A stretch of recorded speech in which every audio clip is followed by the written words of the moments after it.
Assalamualaikum warahmatullahi wabarakatuh. Perkenalkan, kami dari kelompok 5 akan mempresentasikan hasil diskusi kami yang berjudul Perilaku Organisasi Perusahaan Gojek. Baiklah, langsung saja materi yang saya bacakan, yaitu logo perusahaan Gojek.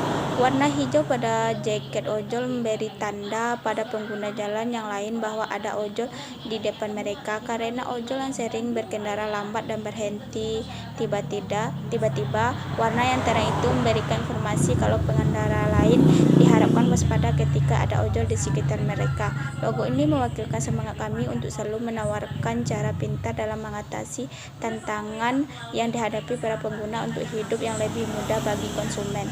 Baiklah, materi selanjutnya akan disambung oleh Nur Aulia Hasanah. Kepada Nur Aulia Hasanah dipersilahkan. Baik, terima kasih kepada moderator. Selanjutnya, budaya organisasi Gojek. Budaya perusahaan Gojek bertumpah pada 3 pilar utama, yaitu kecepatan, dampak sosial, dan inovasi. Juga memiliki 3 prinsip dasar. 3 pilar itu yang menjadi guiding principle-nya Gojek. Apapun yang dilakukan itu harus cepat, harus inovatif, dan harus menghasilkan dampak sosial. Yang dimaksud dengan kecepatan artinya, jika sedang melakukan sesuatu, harus melakukannya dengan cepat. Itu sebabnya pilar Gojek bukan sempurna, karena tidak ada yang sempurna, tidak ada jasa yang sempurna. Kalau menunggu semuanya menjadi sempurna baru launching, membutuhkan waktu yang lama. Lebih baik launching pertama, sambil terus melakukan perbaikan daripada menunggu dan terus membuat rencana tapi tidak pernah eksekusi. Sedangkan inovasi adalah bagaimana dari hari ke hari bisa melakukan sesuatu yang berbeda. Dampak sosial Gojek mencoba memberdayakan dan memberikan penghidupan yang lebih baik bagi masyarakat piramida bawah atau status sosial ekonominya yang di bawah rata-rata. Pada saat bersamaan, Gojek juga memberikan layanan jasa yang baik untuk masyarakat luas atau konsumen Gojek. Selanjutnya, moto organisasi. Dalam logo Gojek juga terdapat tagline atau "An Object for Every Needs", yang berarti perusahaan ini menyediakan jasa transportasi ojek untuk siapa saja yang membutuhkan dengan sistem yang efektif dan efisien. Baiklah, selanjutnya materi akan dilanjutkan oleh Nurmelia Putri. Kepada Nurmelia dipersilakan. Baiklah, selanjutnya yaitu implementasi budaya organisasi perusahaan Gojek.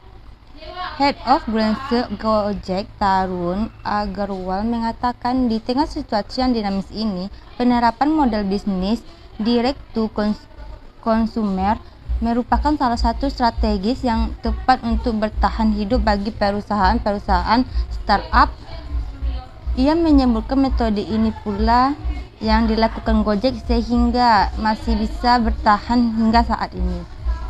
Dengan model bisnis direct to consumer bisa membantu perusahaan dalam berinteraksi langsung dengan para penggunanya.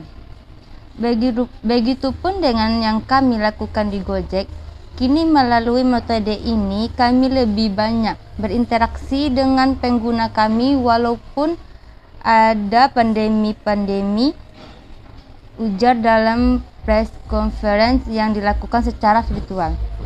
Oleh sebab itu, lanjut dia melakukan metode direct to consumer membuat perusahaan Gojek hingga saat ini masih terus mengembangkan layanan-layanan yang langsung mengarah ke para konsumennya melalui layanan GoMart dan GoShop.